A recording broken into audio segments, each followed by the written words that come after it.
There is a silence in the American Southwest that feels different from anywhere else on Earth. If you drive through the vast stretches of Utah, Arizona, or New Mexico during the day, the landscape is majestic: red rocks, endless horizons, the heat shimmering off the asphalt. But when the sun dips below the mesa, the desert changes. The shadows stretch out like long, thin fingers. The temperature drops, and the silence stops being peaceful and starts feeling predatory. For those who live on the reservation, and for the unfortunate travelers who find themselves on those lonely highways after midnight, there is a specific kind of fear that governs the dark. It is a fear of something that looks like an animal, but moves with the intelligence of a man. Something that can lock eyes with you while pacing your car at 60 miles per hour. Something that belongs to a lore so terrifying that even speaking its name is considered an invitation for it to visit you. Welcome to the Pale Road. Tonight, we drive into the heart of the Navajo Nation to confront the legend of the Yee Naaldlooshii, the Skinwalker. To understand the Skinwalker, you have to strip away the Hollywood version. This isn't just a werewolf. It isn't a simple monster that acts on instinct. The reality, according to Navajo tradition, is far more disturbing. A Skinwalker is a human being, a medicine man or a witch who has attained the highest level of priesthood,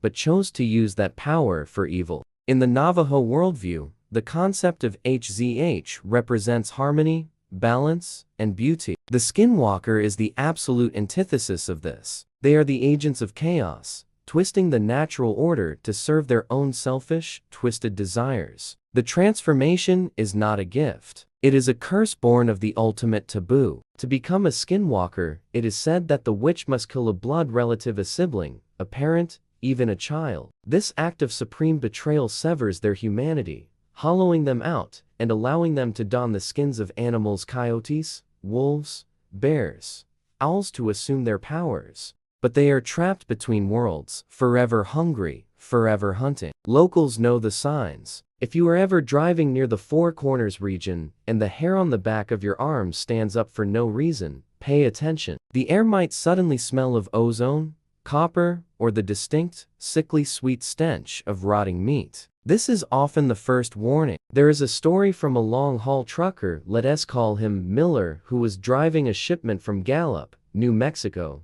up towards Cortez, Colorado, late one November night. This stretch of Highway 491 was once known as Route 666, the Devil's Highway, and for Miller, the name felt appropriate. He was the only soul on the road. The high beams of his rig cut through the pitch black, illuminating nothing but scrub brush and the occasional mile marker. He had been driving trucks for 30 years. He wasn't a man easily spooked. But around 2:00 a.m., he saw something in his side mirror. At first, he thought it was a trick of the fatigue, a shape, low to the ground, running alongside the trailer. He checked his speedometer. He was doing 65. No coyote or stray dog could keep that pace, certainly not with the casual end gait he was seeing. He tried to focus on the road ahead, gripping the steering wheel until his knuckles turned white, telling himself it was just a shadow. But then, the shape moved. It didn't just run, it drifted forward,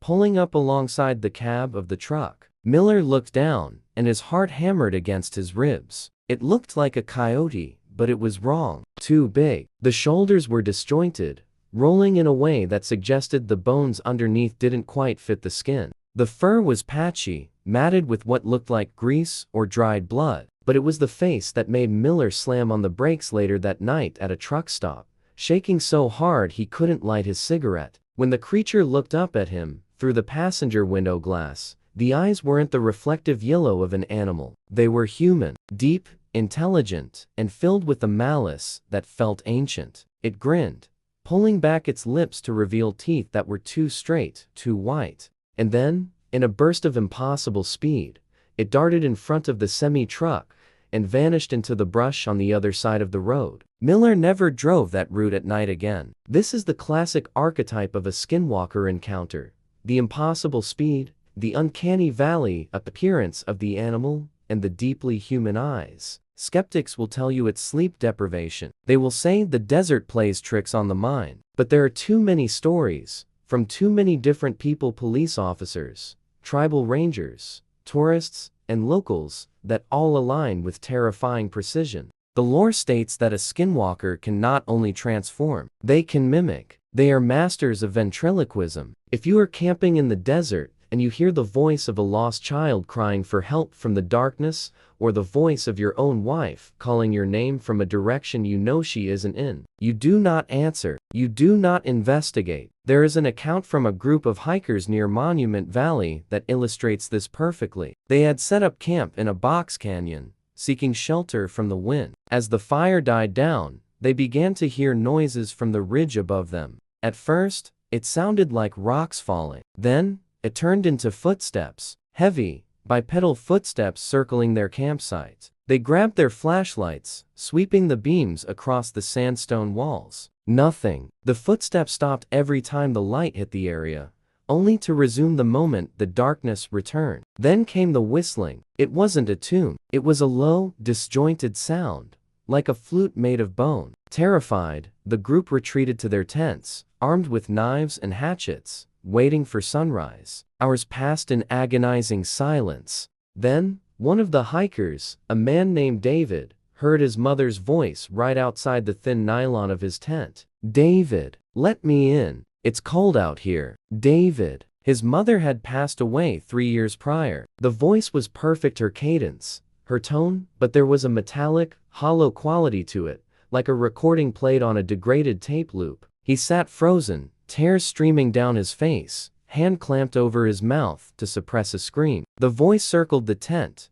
scratching slowly against the fabric. "I know you're in there, David." The scratching stopped as the sun began to bleach the sky gray. When they emerged in the morning, they found human-like footprints around the tents, but the footprints were enormous, and they were mixed with the prints of a wolf. The most chilling detail? The wolf prints were walking on 2 legs. These entities thrive on fear. The Navajo say that the skinwalker feeds on the emotional turbulence of its victims. The more terrified you are, the stronger they become. This is why they don't always attack physically. Psychological warfare is their preferred method. They will pound on the roof of your car, tap on your windows, or stand just at the edge of your peripheral vision, motionless, for hours. But sometimes, they do more than just scare. In the mid-90s, the phenomenon of the skinwalker moved from the realm of tribal folklore into the mainstream global consciousness due to a specific location in Utah, a place that would come to be known as the epicenter of high strangeness in North America. A modest ranch in the Uinta Basin that would ruin the lives of the family who bought it, thinking they had found their dream home. This brings us to the Sherman family, often referred to as the Gormans in earlier reports to protect their identity. Terry and Gwen Sherman bought a 480-acre ranch southeast of Ballard, Utah. They were experienced ranchers, hard-working people who wanted to raise cattle and their children in peace. On the very first day they moved their cattle onto the property, they saw something in the distance. A wolf. A magnificent, massive wolf, far larger than any timber wolf they had ever seen. It was 3 times the size of a normal canine. It seemed tame, trotting calmly across the pasture towards the family. It was so unconcerned that the Shermans were captivated by its beauty. It came right up to the corral, and the family stood watching it, amazed. Then, without warning, the beast lunged. It grabbed a calf by its snout, attempting to drag it through the corral bars. The calf screamed. Terry Sherman ran forward and kicked the wolf in the ribs to make it release the livestock. It was like kicking a bag of cement.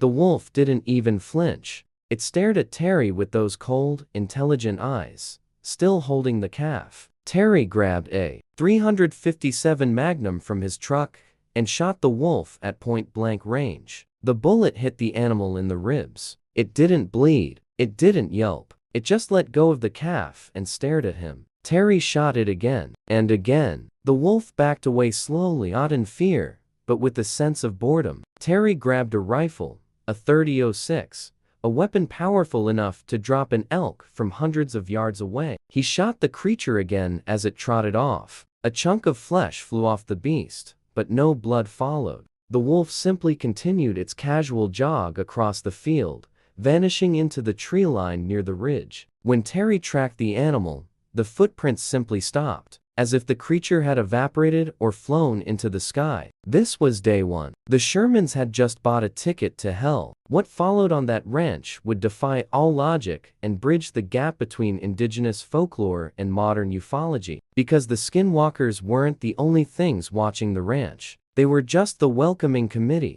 The bulletproof wolf was just the beginning. For the Sherman family, the 480 acres of land they had purchased quickly transformed from a pastoral dream into a prison of high strangeness. The phenomena didn't follow a script. It was chaotic, nonsensical, and aggressive. Soon after the wolf incident, the family began to notice orbs of light floating across their property. These weren't distant stars or satellites. These were baseball-sized spheres of blue, orange, and white light that seemed to possess intelligence. They would hover near the house, inspecting the windows. The family dogs were terrified of them. One night, the dogs chased a blue orb into a thicket of brush. The Shermans heard the dogs yelping, followed by a sickening silence. The next day, they found 3 circular scorched marks on the ground where the dogs had been. The animals were never seen again. Liquidated. Then came the cattle mutilations. This is a staple of UFO lore,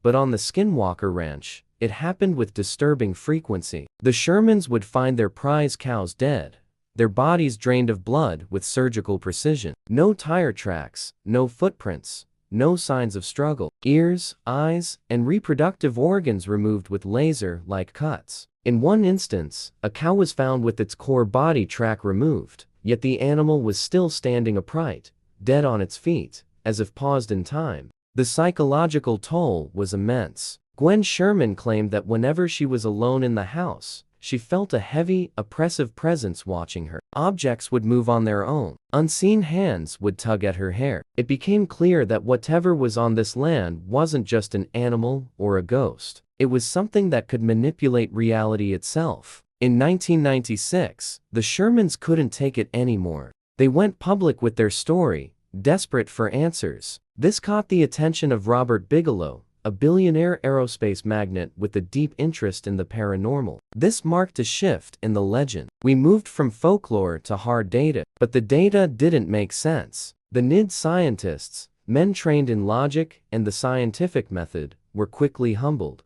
They witnessed poltergeist activity in their command trailers. Equipment would malfunction only when pointed at anomalies. They saw creatures that defied biological classification. One specific account from a NID scientist describes a night watch near the homestead. Looking through night vision goggles, he saw a dark, opaque tunnel open up in the sky above the ridge. It wasn't a cloud. It was a perfect circle of blackness against the stars. Out of this tunnel, a humanoid creature crawled, pulling itself into our reality before dropping to the ground and vanishing into the darkness. Another night, 2 scientists saw a pair of yellow eyes staring at them from a tree. They were about 20 feet up. They fired at the creature. The creature fell, but when they ran to the spot, there was no body. Only a single, massive print in the snow. It looked like a dinosaur track, a raptor print, but huge. This brings us to the most terrifying aspect of the Skinwalker phenomenon, something that connects the ancient Navajo lore to modern ufology. The shapeshifting isn't just physical, it's dimensional. The Navajo elders had warned Bigelow's team. They said that the Yee Naaldlooshii live in the dark world and can cross over into ours. They are not strictly flesh and blood. They are spiritual parasites. And by observing them, by setting up cameras and sensors, the scientists weren't just studying a habitat. They were feeding the entity. This leads to the concept of the Hitchhiker Effect. This is the part of the story that makes you want to stop listening. The Hitchhiker Effect suggests that the anomaly at Skinwalker Ranch is contagious. It's like a virus. People who visited the ranch, intelligence officers from the Pentagon, journalists, scientists began to report that the high strangeness followed them home. One DIA Defense Intelligence Agency agent visited the ranch for a briefing. He saw nothing unusual while he was there, but when he returned to his home in Virginia, thousands of miles away, his family's life fell apart. His wife began to see dark, shadow figures standing at the foot of their bed. His children woke up with nosebleeds and terrified screams, pointing at wolf-like creatures in the backyard that dissolved into mist. The anomaly had attached itself to him, hitching a ride on his consciousness, invading his safe haven. This validates the oldest warnings of the Navajo people.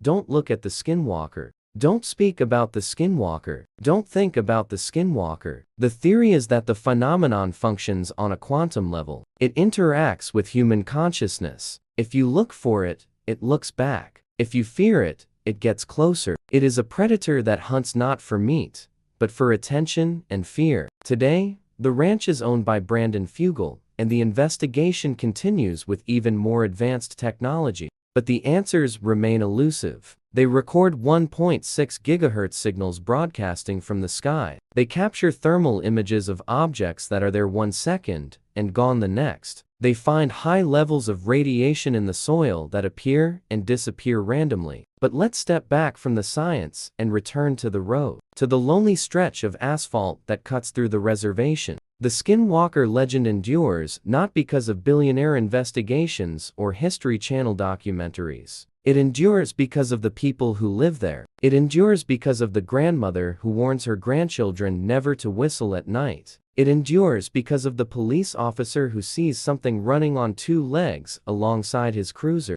and decides not to file a report because he knows no one will believe him, and because he knows that acknowledging it gives it power. We like to think that the world is mapped, known, and conquered. We have GPS, satellites, and Street View. But places like the Skinwalker Ranch and the desolate roads surrounding the Four Corners remind us that there are still blind spots on the map. There are still places where the rules of physics break down, and the old gods and old monsters still walk. If you ever find yourself driving through the Southwest at night, and you see a coyote that looks a little too big, or a dog that moves with a strange, liquid grace, don't slow down. Don't make eye contact. Keep your eyes on the yellow lines of the road, because on the pale road, some things are better left unseen, and some stories are better left unfinished. Drive safe, and watch the shadows.